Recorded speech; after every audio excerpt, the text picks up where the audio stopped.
क्यों टेंशन ले रहा है? अरे चली गई दूसरी नौकरी मिल जाएगी।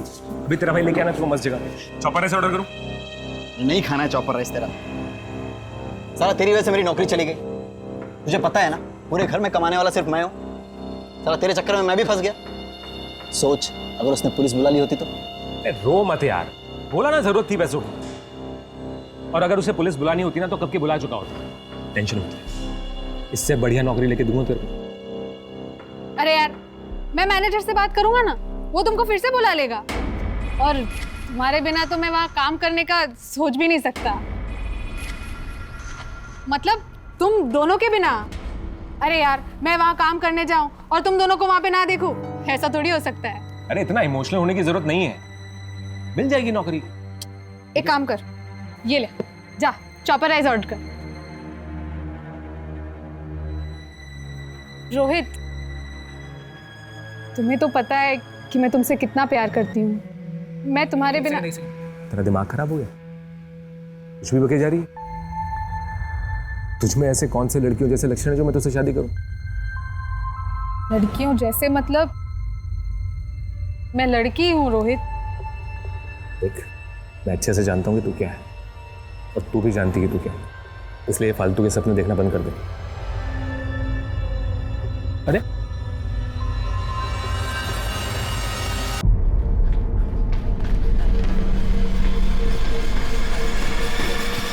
मैडम मैडम, वहां पर एक आदमी की लाश पड़ी है। कहाँ? वहां पे, आइए दिखा रहा हूँ। आइए।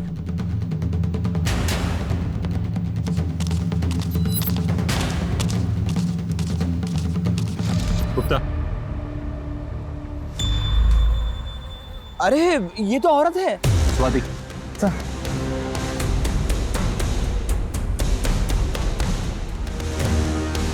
स्वाति, कोई आईडी प्रूफ मिला? नहीं सर, पूरी बॉडी चेक की लेकिन कुछ नहीं मिला।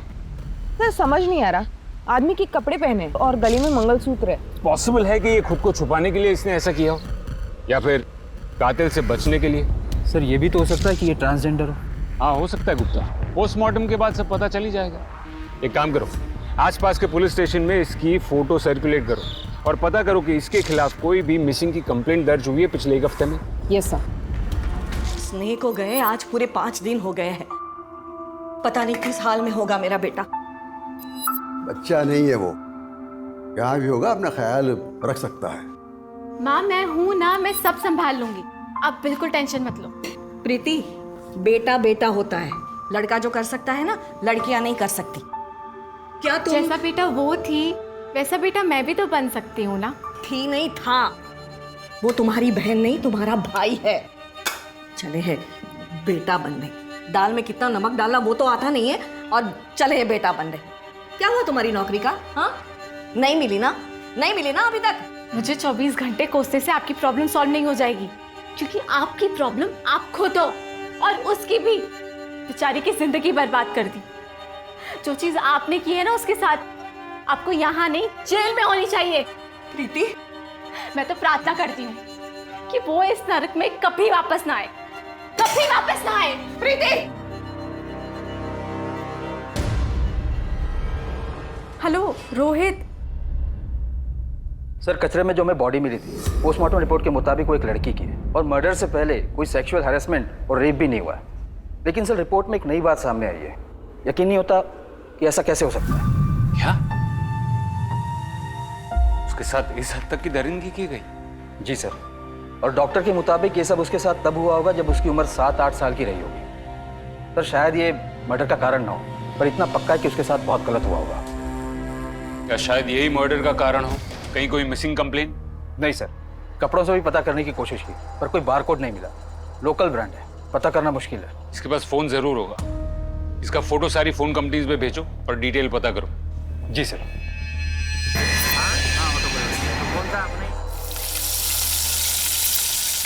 अंगद, तेरे लिए ऑमलेट बनाऊं या हाफ फ्राई? पापा आपको पता तो है मुझे हाफ फ्राई नहीं पसंद। पता है, लेकिन तुझे चिढ़ाने में ना मुझे बड़ा मजा आता। शक्ल देख अपनी। अच्छा पापा, वो स्कूल वाले ना हमको ट्रिप पे लेके जा रहे महाबलेश्वर। अच्छा, तो थोड़े पैसे मिलेंगे?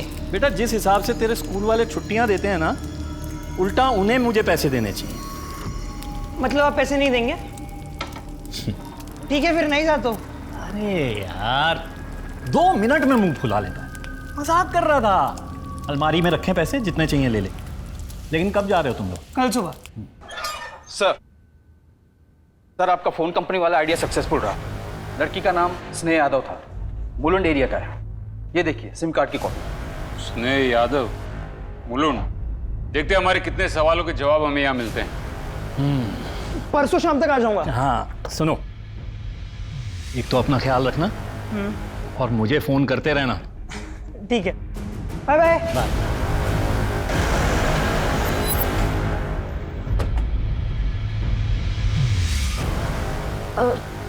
क्या हुआ साहब?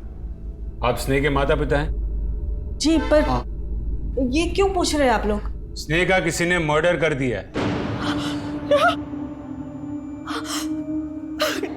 देखा, मैंने कहा था ना, कितना कहा था मेरा बेटा, मेरा स्नेह मुसीबत में है। आप जाइए, पुलिस को बताइए। देखिए हम आपका दुख समझ सकते हैं, लेकिन हमारे कुछ सवाल हैं जिनके जवाब आपको देने पड़ेंगे। स्नेह की पोस्टमार्टम रिपोर्ट के मुताबिक वो लड़का नहीं लड़की थी, और लड़की ही पैदा हुई थी, जबकि आप तो उसे बेटी नहीं बेटा कह रही हैं। क्योंकि साहब हमारे लिए वो बेटा ही थी। हमारे गुरुजी की इच्छा थी कि हम उसे बेटी नहीं बेटा माने और एक बेटे की तरह ही पाल पोस कर बड़ा करें। आज मैं दाल बनाऊंगी, चावल बनाऊंगी, रोटी बनाऊंगी और सब्जी भी। तुम्हें सब्जी पसंद है ना? आज मैं तुम्हारी पसंद की सब्जी बनाऊंगी। और आपके गुरुजी की ऐसी इच्छा क्यों थी? क्योंकि वो स्नेह का भला चाहते थे। उन्होंने हमें बताया कि स्नेह उसके पिछले जन्म में लड़का था और अकस्मात मृत्यु की वजह से वो उस जन्म के काम पूरे नहीं कर पाया था ना, इसलिए इस जन्म में उसे लड़का बनकर ही वो सारे काम पूरे करने होंगे। क्या? हाँ इंस्पेक्टर साहब, इसी तरह से हमें भविष्य में संतान के रूप में पुत्र की प्राप्ति होगी। तो फिर हुई पुत्र प्राप्ति? नहीं, उसके बाद उसकी बहन प्रीति पैदा हुई। प्रीति कहाँ है इस वक्त? वो अपनी सहेली के यहाँ गई है। स्नेह की बॉडी जब हमें मिली तब उसके माथे पर सिंदूर और गले में मंगलसूत्र था, जबकि आप तो उसे अपना बेटा कह रही। अरे आप ये क्या बोल रहे हैं साहब? ऐसा मत कहिए, अनर्थ हो जाएगा। देखिए ना ये क्या हो रहा है, ये सब ये क्या बोल रहे हैं? यही क्या माँ बाप नहीं हैवान? अरे जिसे भगवान ने लड़की बनाया उसे जबरदस्ती लड़का बना रहे थे तुम। कितने साल की थी जब उसका ऑपरेशन करवाया? तब 8 साल की थी। तुम लोग जिसे जबरदस्ती बेटा बनाने की कोशिश कर रहे थे, उसने बिना बताए शादी कर, इसलिए उसका मर्डर कर दिया है ना? इंस्पेक्टर साहब, मैं तो अपने पैरों पर खड़ा तक नहीं हो सकता, मैं मर्डर करूंगा? स्नेह कुछ काम करती थी, कोई नौकरी वगैरह? हाँ सर, वो स्पीड अप कुरियर कंपनी में काम करता था। ये था करना बंद करो, समझे? आखिरी बार कब देखी थी वो? 5 दिन पहले। क्या हुआ बेटा? क्या हुआ? अरे स्नेह, ऐसे लड़का होकर लड़कियों की तरह रो रहा है। क्या हुआ? कुछ नहीं, वो दोस्तों के साथ थोड़ी अनबन हो गई थी। अगले दिन सुबह वो मुझे बोलकर निकली कि वो 3-4 दिन के लिए शहर से बाहर जा रही है। पर साहब, आपको पक्का यकीन है कि उसने शादी कर ली थी? पक्का तो नहीं, पर मंगलसूत्र और सिंदूर देखकर तो यही लगता है। प्रीति वापस आ जाए तो उसे पुलिस स्टेशन भेज देना, क्वेश्चनिंग के लिए। और हाँ, जरूरत पड़ी तो हम फिर से आएंगे।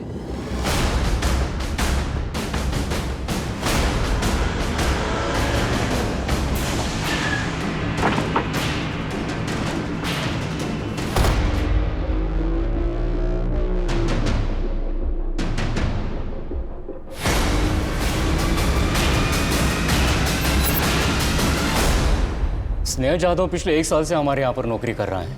बहुत ही मेहनती और ईमानदारी लड़का है, पर पता नहीं पिछले 5 दिनों से कहाँ गायब है, ऑफिस ही नहीं आ रहा है। सबसे पहले स्नेह लड़का नहीं लड़की है, और उसका मर्डर हो चुका है, और उसकी लाश नवी मुंबई से मिली। क्या आप मुझे बता सकते हैं कि वो नवी मुंबई क्यों गई थी? वहां की कोई डिलीवरी थी? मैं चेक करके बताता हूँ।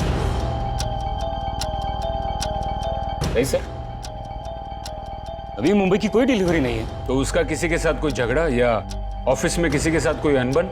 जहां तक मेरी जानकारी ऐसा कुछ नहीं था सर। हाँ, पर हमारे ऑफिस में 2 डिलीवरी बॉय थे रोहित कदम और सोनू कदम दोनों कजिन्स हैं। उनसे काफी अच्छी दोस्ती थी स्नेहा की। हो सकता है उन्हें कुछ पता हो। बुलाई उन्हें? नहीं सर, अभी वो यहाँ पर नहीं है। मैंने 2 हफ्ते पहले ही दोनों को ही नौकरी से निकाल दिया था। ये दोनों पार्सल तुमने डिलीवर किए थे ना? इसमें फोन थे जिसके बदले कस्टमर को बर्तन साफ करने की साबुन मिली। अरे दांत क्या दिखा रहे हो? फोन कहाँ है बताओ। सर थोड़ा तमीज में। या दिन रात इसलिए मेहनत नहीं करते कि आप हम पे चोरी का इल्जाम लगाओगे। कुछ नहीं किया हम लोगों ने, ये कंपनी का झोल है। कंपनी का झोल है? हाँ, कंपनी का झोल है। पहले 2 कौड़ी के डिलीवरी बॉय मेरी कंपनी पे उंगली उठाएगा, मुझे तो नहीं सिखाएगा। साले मेरे घी बाप पे हाथ डालेगा तू। सोनू तू खड़ा खड़ा मुंह क्या देख रहा है, कुछ बोलना। सर रोहित ने कुछ नहीं किया है सर। दोनों के दोनों अभी के अभी यहाँ से निकल जाओ। दोबारा अपनी शक्ल मत दिखाना। दिखाओ। भाई चल, तू क्या निकालेगा? तेरी कंपनी को लात मारता हूँ। बात चल चल चल। उसके 2 दिन बाद तक तो उसने ऑफिस आता रहा और फिर वो भी गायब हो गया। फिर उसके 2 दिन बाद सोनू मुझसे मिलने आया और वो बोला कि सर फोन बदलने का आइडिया मेरा नहीं था, रोहित का था। आप चाहो तो उसे पुलिस में दे दो। मैं सच बोलने के लिए तैयार हूँ सर, लेकिन मुझे वापस नौकरी पे रख लीजिए सर। सर ये नौकरी मेरे लिए बहुत ज़रूरी है। अगर ये नौकरी मुझे नहीं मिली तो सर मैं भूखों मर जाऊंगा सर। एक बात बता, तो अपने भाई के खिलाफ गवाही देगा? हाँ सर दूंगा सर। जो गलत है वो गलत है। तो मतलब सोनू अब भी यही काम करता है? बुलाइए उसे। सर वो अभी डिलीवरी करने के लिए गया है। ठीक है, वो वापस आ जाए तो उसे पुलिस स्टेशन भेज देना।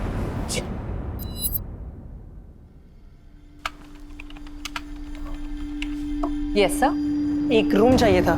सर आपकी फैमिली कहाँ है? फैमिली तो साथ नहीं है सर आपकी उम्र 18 साल से कम है और 18 साल से तो देखिए ना मैडम, देखिए चलता है आजकल ये सब, है ना? और सिर्फ 2 ही दिन की तो बात है।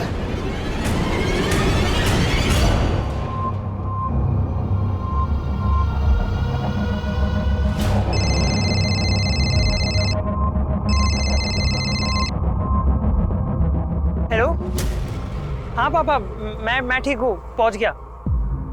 हाँ बहुत मजा आ रहा है, हम सब 2 साथ में ही हैं।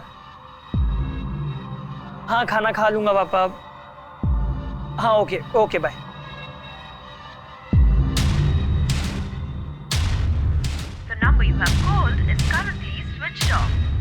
ये रोहित अपना फोन क्यों बंद करके बैठा है?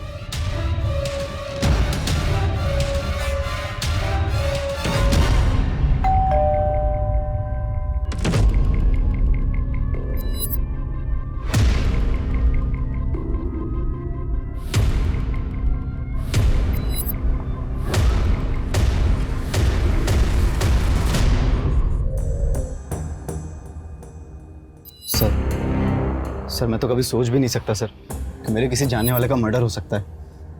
अच्छा ये बात है, तो अब पता चल गया ना कि मर्डर हो सकता है। चल बता, अगर तूने मर्डर नहीं किया तो कौन कर सकता है? सर रोहित। सर रोहित कर सकता है। रोहित तेरा चचेरा भाई। एक बात बता, तू बचपन से ही सारे इल्जाम उस पर डालते आया है या ये नया शुरू किया है? तूने कुरियर कंपनी की नौकरी भी ऐसे ही वापस ली ना? नहीं सर, सर मैं इल्जाम नहीं लगा रहा हूँ, मैं सच कह रहा हूँ। मर्डर कर सकता है ये इल्जाम ही हुआ। वजह बता, वो स्नेह का मर्डर क्यों करेगा? चल चल चल बोल। सर नौकरी से निकाले जाने के बाद मैं और रोहित बहुत दुखी थे। तब स्नेह हमारा मूड ठीक करने के लिए हमें चाइनीज बाखड़ा ले गया। क्यों टेंशन ले रहा है? अरे चली गई दूसरी नौकरी मिल जाएगी। अभी तेरा भाई लेके आना तुमको मस्त जगह। चॉपर राइस ऑर्डर करूं? नहीं खाना है चॉपर राइस तेरा। साला तेरी वजह से मेरी नौकरी चली गई। तुझे पता है ना, पूरे घर में कमाने वाला सिर्फ मैं हूँ। साला तेरे चक्कर में मैं भी फंस गया। सोच अगर उसने पुलिस बुला ली होती तो। रो मत यार, बोला ना जरूरत थी पैसों की। और अगर उसे पुलिस बुलानी होती ना तो कब की बुला चुका होता। टेंशन मत ले, इससे बढ़िया नौकरी लेके दूंगा तेरे को। अरे यार मैं मैनेजर से बात करूंगा ना, वो तुमको फिर से बुला लेगा। और तुम्हारे बिना तो मैं वहां काम करने का सोच भी नहीं सकता। मतलब तुम दोनों के बिना। अरे यार मैं वहां काम करने जाऊं और तुम दोनों को वहां पे ना देखूं, ऐसा थोड़ी हो सकता है। अरे इतना इमोशनल होने की जरूरत नहीं है, मिल जाएगी नौकरी। एक काम कर, ये ले जा चॉपर राइस ऑर्डर कर। रोहित तुम्हें तो पता है कि मैं तुमसे कितना प्यार करती हूँ। मैं तुम्हारे बिना। तेरा दिमाग खराब हो गया? कुछ भी बके जा रही है। तुझमें ऐसे कौन से लड़कियों जैसे लक्षण है जो मैं तुझसे शादी करूं? लड़कियों जैसे मतलब मैं लड़की हूँ रोहित। देख, मैं अच्छे से जानता हूँ कि तू क्या है और तू भी जानती है कि तू क्या है, इसलिए फालतू के सपने देखना बंद कर दे। अरे सर उसके बाद क्या हुआ मुझे कुछ भी नहीं पता सर, क्योंकि उस दिन के बाद से मैं उन दोनों में से किसी से नहीं मिला। रोहित से भी नहीं? नहीं सर, ना मिला ना बात हुई, ना उसने कभी मुझे कॉल किया। सर सच कहूँ तो मैं उससे मिलना चाहता भी नहीं, क्योंकि सर अगर उसे पता चला कि मैंने हाथ पैर जोड़कर नौकरी वापस ले ली है तो सर वो मुझे जान से मार देगा सर। ठीक है, तू जा सकता है, लेकिन सिर्फ यहाँ शहर से बाहर नहीं। जी सर।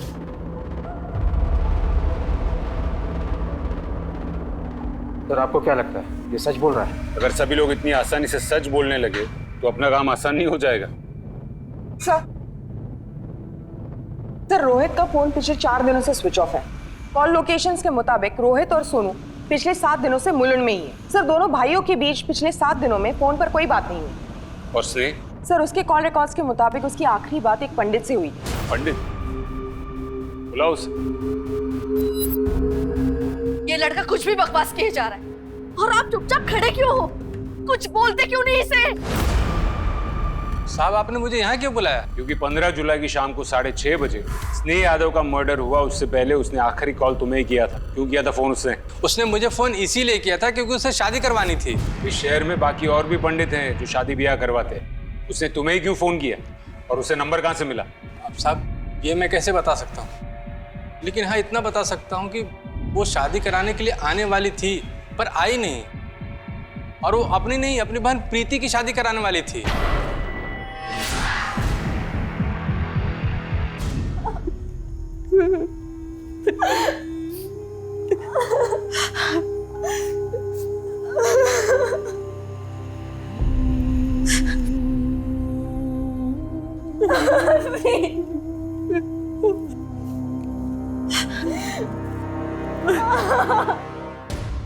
तू है कौन ये बकवास करने वाला कि तू मेरा बेटा है? हाँ? लेकिन मेरी अरे क्या है का पापा, अगर दोबारा ये बकवास की ना तो पुलिस में दे दूंगा। पापा लेकिन मेरी जब पापा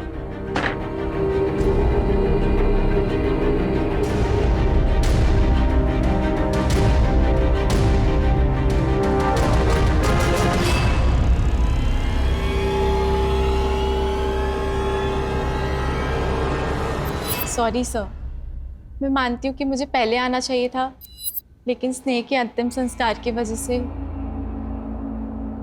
अच्छा एक बात बताओ, तुम दोनों बहनों का रिश्ता कैसा था? उसमें बनती थी या? वैसे तो रिश्ता बहनों जैसा ही होना चाहिए था, लेकिन जिस तरह से मेरे बाप ने उसे पाला पोसा, मुझे कभी समझ में ही नहीं आया कि वो मेरा भाई था या मेरी बहन। यहाँ तक कि हर साल मेरी माँ ने मुझसे स्नेह को राखी तक बंधवाई।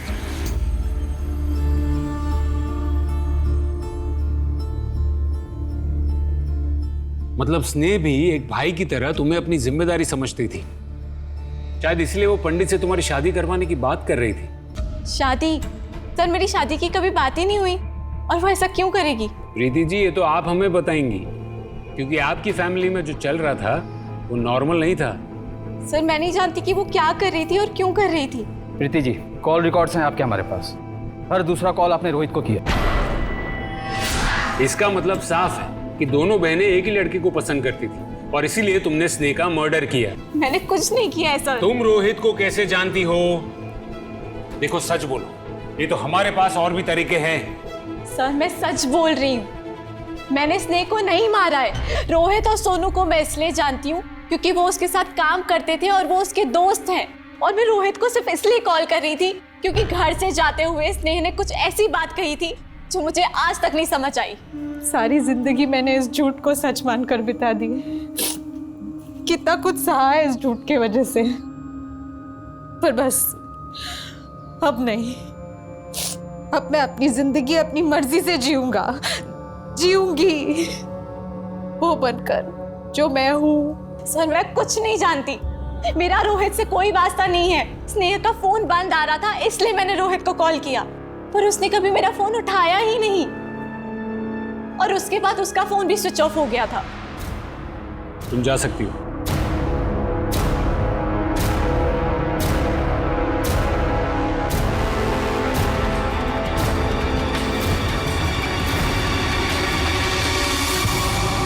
देखो, मैं अच्छी तरह जानता हूँ आप ही मेरे पापा हो, और आपको भी बात पता है कि मैं आपका बेटा हूँ। मुझे इस तरह इग्नोर नहीं कर सकते आप। वो तो गया तेरा नाटक।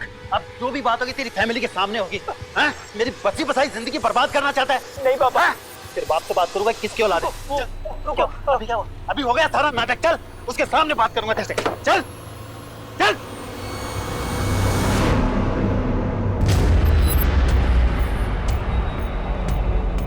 सर ये देखिए, यही वो पार्सल है जिसके बारे में मैंने आपको बताया था। इस पे केयर ऑफ स्नेहा जादव लिखा है, और पार्सल प्रीति जादव के नाम से।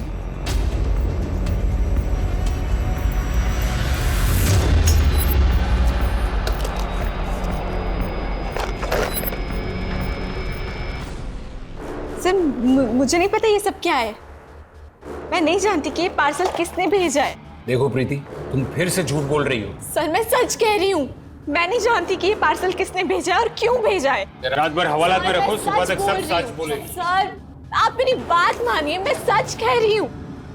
गुप्ता, ज्वेलरी भेजने वाले का एड्रेस फेक है, लेकिन ज्वेलर तो असली होगा ना। पता करो कि ये कहाँ से खरीदी गई है। इस केस में मिलता हर क्लू हमें डेड एंड पर लेकर आता है। ऐसे ही हाथ पे हाथ धरे बैठे रहोगे क्या? मेरा बेटा मर गया, उसका खून हो गया है, और मेरी बेटी उसके भाई के ही खून के इल्जाम में जेल में। कुछ सुनाई नहीं देता क्या तुम्हें?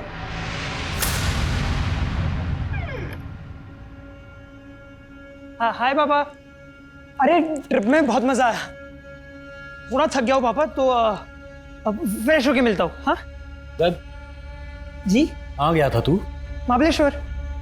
बताया तो था आपको पापा, दोस्तों के साथ स्कूल ट्रिप थी ना, तो इसलिए। क्या हुआ पापा?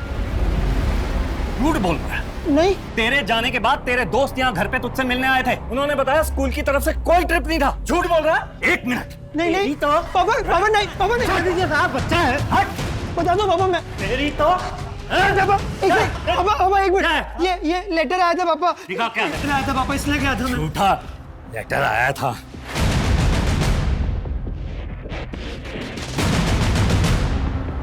सॉरी पापा। तेरी पापा।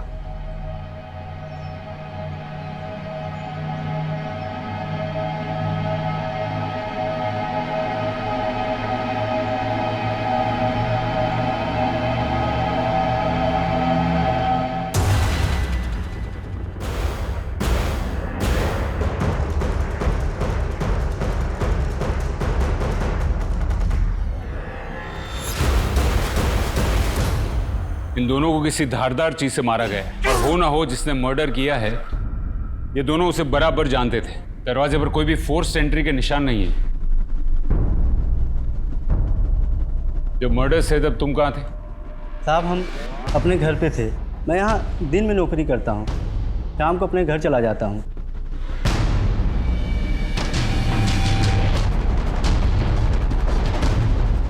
पुलिस को प्रीति जादव के खिलाफ कुछ नहीं मिला, इसलिए मजबूरन उन्हें उसे रिहा करना पड़ा। सुधीर चौहान और अंगद चौहान के कॉल रिकॉर्ड्स और मोबाइल लोकेशन खंगाली गई, और आखिरकार अंगद की मोबाइल लोकेशन की मदद से उन्हें सूरत के उस होटल के बारे में पता चला जहां अंगद चौहान 2 दिन तक रुका था। इस लड़के को देखा है यहाँ? मैडम ये लड़का यहाँ 2 दिन रुका था और बकोली में 22 नंबर मकान के लिए पूछ रहा था। मैडम ये लड़का बेवकूफ़ है। एक दिन अचानक हमारे घर में आया और कहने लगा कि मेरे पति इसके पिता हैं। हमारी जिंदगी का तो सुकून छीन लिया इस लड़के ने। मैडम ये सब झूठ है। मेरे पति तो किसी की तरफ आंख उठाकर भी नहीं देखते। आपकी शादी को कितने साल हुए? जी मैडम 5 साल। ये लड़का 16 साल का है और आपकी शादी को केवल 5 साल हुआ है। सर वो लड़का मेरे घर आया जरूर था सर, लेकिन वो झूठ बोल रहा था सर कि वो मेरा बेटा है। मैंने उसे समझाया सर, वो चला गया। वो चला गया या तूने उसका मुंह बंद कर दिया हमेशा के लिए? मैं क्यों मारूंगा उसे जब वो मेरा बेटा था ही नहीं। मेरे जैसे ना 36 लोग आते हैं यहाँ पे, चेहरा देखकर बोल सकता हूँ कि वो झूठ बोल रहे हैं या नहीं। सर प्लीज छोड़िए सर, मैं बताता हूँ सब कुछ सच है सर। 14 साल पहले मेरा 2 साल का बेटा किडनैप हो गया था सर। किडनैपर ने 50 लाख मांगे, मैंने दे दिए सर। उन्होंने कहा कि वो मेरा बेटा एक मंदिर के पास छोड़ जाएंगे। मैं वहां इंतजार करता रहा सर, लेकिन उन्होंने सर मेरा बेटा मुझे वापस नहीं दिया सर। तुम्हें तुम्हारा बेटा वापस मिल जाता अगर तुम पुलिस के पास जाते तो। सर मैं बहुत घबरा गया था सर। इतना कि बच्चा और पैसा दोनों जाने के बावजूद तुमने रिपोर्ट नहीं लिखवाई, दूसरी शादी कर ली, और फिर एक दिन वो बच्चा तुम्हारे सामने आकर खड़ा हो गया और तुम डर गए और तुमने अपने हाथों से उसका खून कर दिया। पर नहीं मारा मैंने उसको सर। वो जब मेरे सामने आया तो मैं पहचान गया सर। सर इतने सालों में मैं मान चुका था कि वो वापस नहीं आएगा, यही मेरी किस्मत है। फिर कुछ सालों बाद उसकी माँ को हार्ट अटैक आया सर, वो भी गुजर गई। फिर मैंने सर दूसरी शादी की। मैंने मेरी दूसरी पत्नी को अपने पास्ट के बारे में नहीं बताया सर, और अब मैं घबरा गया था कि अगर अब उसे पता चलेगा तो शायद मेरी गृहस्थी खराब ना हो जाए सर। और घर टूटने के डर से तूने सुधीर और अपने बेटे दोनों का मर्डर कर दिया। एक बात बता, ये सुधीर वही है ना जिसने तेरे बेटे को किडनैप किया था? सर मैं बताता हूँ सर। सर मैं उसका पीछा करते करते मुंबई आया जरूर था सर, लेकिन जैसे ही मैं उसके घर के पास पहुंचा सर, तो मैंने एक आदमी को खून से सने हुए उसके घर से निकलते हुए देखा सर। कौन था वो आदमी? वो तो मुझे नहीं मालूम सर। रात भर बिठा के रखो, शायद सुबह तक उसकी शक्ल भी याद आ जाए। सर सुनिए मेरी बात सर। मैंने कुछ नहीं किया है सर। मुझे सुधीर चौहान, अंगद चौहान के अतीत के बारे में सारी डिटेल्स चाहिए। शाम के भी पास्ट और प्रेजेंट सब कुछ चेक कर। यस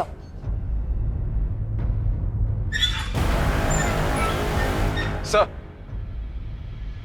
सर प्रीति के नाम आए पार्सल में जो ज्वेलरी थी वो माटुंगा के श्याम ज्वेलर के यहाँ से खरीदी गई। उसने गहने पहचान लिए, और गहने खरीदने वाला और कोई नहीं बल्कि रोहित ही है।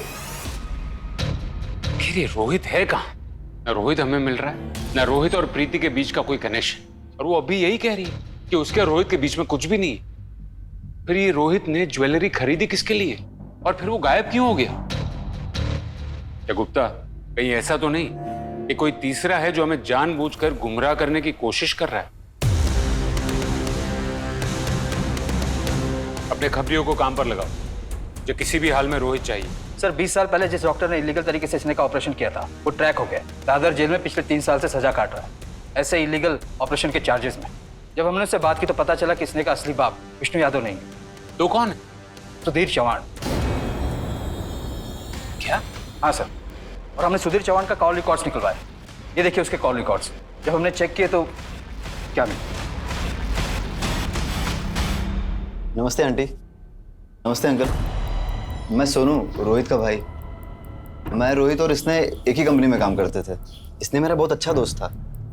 तो मैं बस पूछने आया था कि पुलिस ने आप लोगों को कुछ बताया किसने मारा स्नेह को? नहीं। मेरी फैमिली रोहित को लेकर बहुत परेशान है। पता नहीं कहाँ चला गया है, कहाँ गायब है।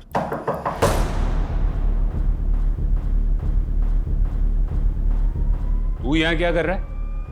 सर मैं बस हालचाल पूछने आया था। मैं निकल ही रहा हूँ सर। आखिरकार हमने पता लगा ही दिया कि 15 साल पहले एक 8 साल की बच्ची के साथ गैर कानूनी ऑपरेशन किसने किया था और क्यों करवाया था, जिससे हमें यह भी पता लगा कि आपका एक नहीं 3 मर्डर के साथ वास्ता हो सकता है। स्नेह को अपने पिता के बारे में क्या पता था और आपका और सुधीर चौहान का क्या वास्ता था, यह आपको हमें पहले ही बता देना चाहिए था, क्योंकि हो सकता है कि स्नेह के मर्डर के साथ सुधीर के मर्डर का भी कनेक्शन हो। सुधीर मर गया? अरे मुझे कितनी बार समझाया ये सब चीजें तेरे मतलब की नहीं है, समझ में क्यों नहीं आता तुझे? हाँ?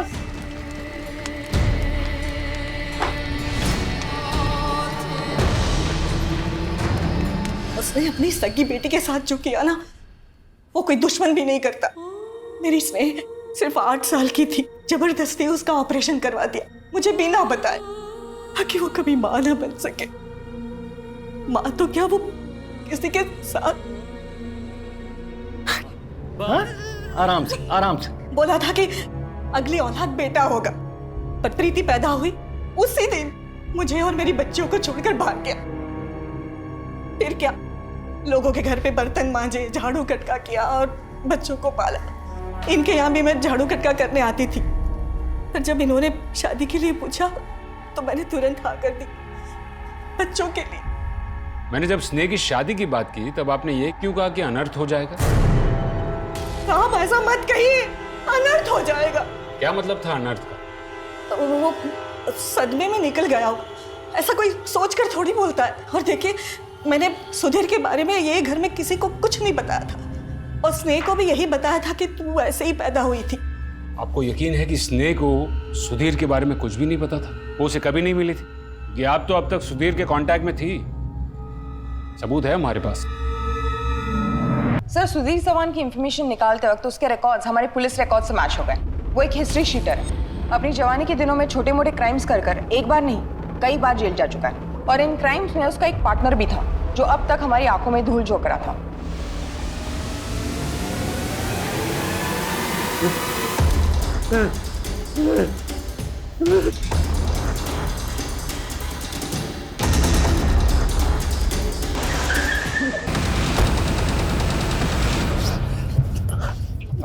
अरे सर आप मुझे ये यहाँ क्यों लेकर आए? मैंने तो आपकी इतनी मदद की थी। पूरी मदद नहीं की थी, पूरा सच नहीं बोला था। जैसे कि स्नेह के बाप के साथ तूने ऐसा किया क्यों? कैसे मारा उसे? क्यों मारा उन दोनों को? तूने स्नेह को पहले इसलिए मार दिया ना ताकि तेरे प्लान के बारे में किसी को पता ना चले। मैंने स्नेह को नहीं मारा है सर। अब की बार जरा सा भी झूठ बोला या कुछ भी छुपाया ना, मां कसम तुझे तोड़ के रख देंगे। गवाह है हमारे पास जिसने तुझे उस दिन भागते हुए देखा था।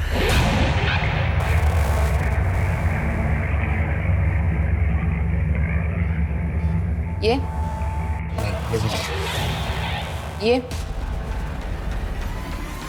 सुधीर के घर से मिले तेरे जूतों के निशान से ये साबित होता है कि दोनों मर्डर तूने ही किए। अब बता क्यों और कैसे? चौहान साला धोखेबाज निकला। बोला था जेल से बाहर आऊंगा तो मिलेगा मुझे। साले ने शक्ल भी नहीं दिखाई।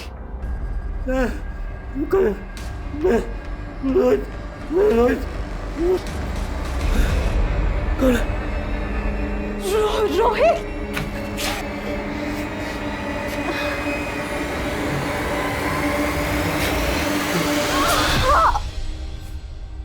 जब मैं जेल से बाहर आया तो तब वो गायब हो चुका था। फिर मैंने ईमानदारी का रास्ता चुना और डिलीवरी बॉय की नौकरी शुरू कर दी, और अपनी मेहनत से मैं मैनेजर बना। तो जवान को कभी भूल नहीं पाया मैं। फिर एक दिन स्नेह मेरे पास नौकरी के लिए आई।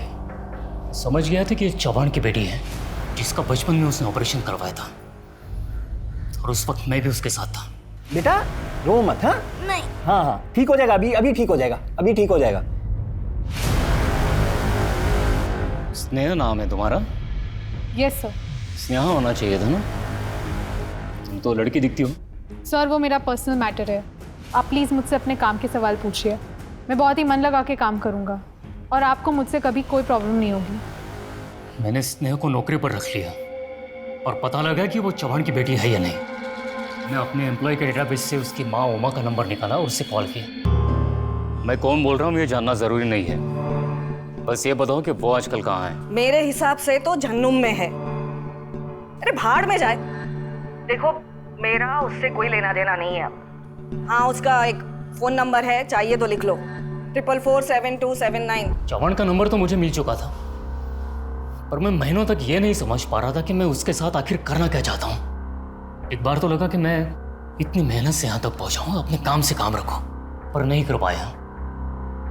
और फिर कुछ एक महीने पहले स्नेहा से बात की और उसे सब बता दिया। बेटा बात यह है कि तुम लड़की पैदा हुई थी ना कि लड़का। हमारे माता पिता चाहते थे कि उन्हें लड़का हो, लेकिन हुई लड़की, इसलिए उन्होंने अस्पताल ले जाकर के तुम्हारा ऑपरेशन करवाया और लड़की से लड़का बना दिया। मैं खुद तुम्हारे पापा के साथ उस वक्त था। माँ ने कहा कि मैं ऐसे ही पैदा हुआ था, ना लड़की थी ना लड़का। माँ ने कहा अगर तू लड़का बन के रहेगा तो कम से कम लोग तेरी इज्जत तो करेंगे। पर ये सब झूठ था। इतना गलत किया उन्होंने मेरे साथ। बेटा, अगर तू इस धोखे का बदला लेना चाहे तो मैं तेरी मदद कर सकता हूँ, पर एक शर्त पे कि तू अपनी माँ को कुछ नहीं बताएगी।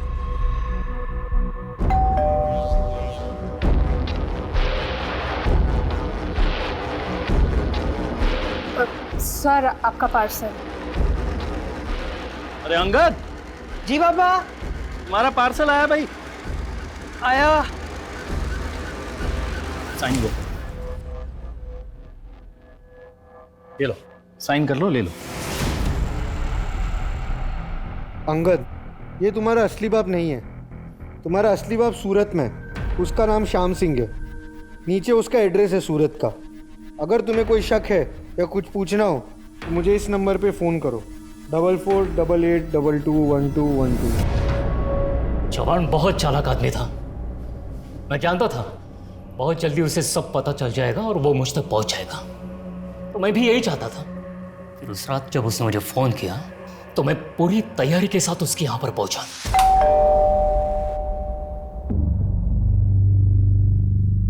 आजा, कुछ बात करनी है तुझसे।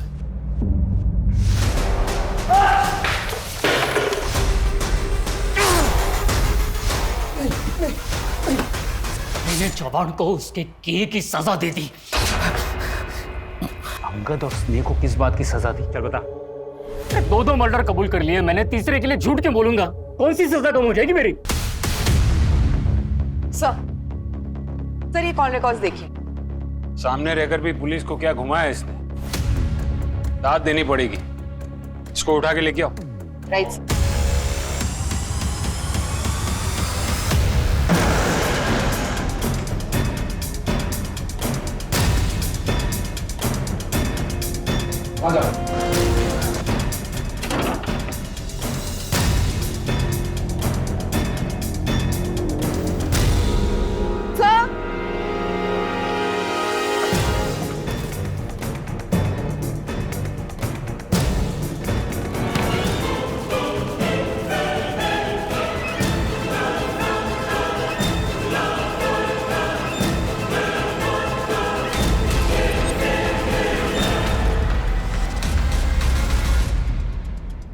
उसकी वजह से मैंने मेरा पहला पति खो दिया, लोगों की गालियां सुनी, क्या क्या नहीं सहा। अब इस बुढ़ापे में मुझ में इतनी हिम्मत नहीं थी कि मैं मेरा दूसरा पति भी खो दूं और दर दर की ठोकर ही खाऊं। मतलब ये कि जिस दिन वो निकली ना, तब मैंने सब कुछ सुना था। प्रीति को क्या ज्ञान दे रही थी वो। सारी जिंदगी मैंने इस झूठ को सच मानकर बिता दी। कितना कुछ सहा है इस झूठ के वजह से, पर बस अब नहीं। अब मैं अपनी जिंदगी अपनी मर्जी से जीऊंगी, वो बनकर जो मैं हूं। ये सब क्या बोल रहे हो? तुझे पता है वो आदमी जिसे मैं अपना बाप समझती थी, वो मुझे पैरों की मालिश के नाम पे क्या करवाता था? बताऊं मैं तुझे? मुझे बताने में भी घिन आ रही है। पता है, सब पता है। आजा, थोड़ी मालिश ही कर दे। वैसे भी तू किसी और काम का तो है नहीं। तो अब तुम क्या करोगी? अब मैं अपनी जिंदगी नॉर्मल तरीके से जीऊंगी। तुझे रोहित पता है ना, मैंने तुझे मिलाया था उससे एक बार। मैं और रोहित एक दूसरे से प्यार करते हैं। हालांकि हम अलग होने वाले थे, क्योंकि रोहित की फैमिली मुझे ऐसे कभी एक्सेप्ट नहीं करती। पर अब रोहित भी प्यार करने लगा है मुझसे, और वो मेरे लिए डॉक्टर ढूंढ रहा है जो मेरा इलाज कर सके, ताकि मैं आगे जाके माँ बन सकूं। और वो मुझे डॉक्टर ही नहीं, पुलिस स्टेशन भी लेके जाने वाला है, ताकि वो आदमी जिसे आज तक मैं अपना बाप समझती थी, उसे अपने किए की सज़ा मिले। सिर्फ इसे ही नहीं, उसे भी जिसने मेरी ये हालत की है, जो बाप ज़बरदस्ती अपनी बेटी को बेटा बनाना चाहता था। पर अभी तुम कहाँ जा रही हो? मैं अभी नवी मुंबई जा रही हूँ। रोहित के किसी जान पहचान वाले का फ्लैट खाली है वहाँ पे। जब तक हमारे हालात नहीं सुधरेंगे, हम दोनों वहीं रहेंगे। ये देख, ये रोहित लाया है मेरे लिए, और उसने मेरे लिए कुछ और सरप्राइज भी रखा है। पर वो पार्सल हमने तेरे नाम पे मंगाया है, मैंने अपने कंपनी के कुरियर वाले लड़के को बोल दिया है कि अगर तेरे नाम पे कोई पार्सल आए तो तुझे ही डिलीवर करे। फिर तुमने हमसे झूठ क्यों बोला? क्योंकि मुझे कुछ समझ में नहीं आ रहा था कि मैं क्या करूं। मैंने रोहित को काफ़ी बार कॉल किया, लेकिन अचानक से वो भी गायब हो गया था। मुझे लगा कि ज़रूर मेरी माँ ने कुछ किया होगा, लेकिन मैं अपनी माँ के खिलाफ आपको कैसे बताती। मैंने माँ से पूछा भी था, उन्होंने कहा कि उन्होंने कुछ नहीं किया। फिर मैंने देखा कि हमारे घर के पीछे वो जो जगह है जहाँ पर टूटा फूटा सामान पड़ा होता है, जहाँ कोई नहीं आता जाता, माँ अक्सर वहाँ जाया करती थी। मुझे शक हुआ तो मैं वहाँ देखने गई। तुमसे एक मदद चाहिए। हाँ हाँ, पैसे मिलेंगे। देखो, मैं उसका नंबर देती हूँ, वो नवी मुंबई में है। काम ठीक से होना चाहिए, खबर यहाँ तक पहुँचनी नहीं चाहिए, समझे?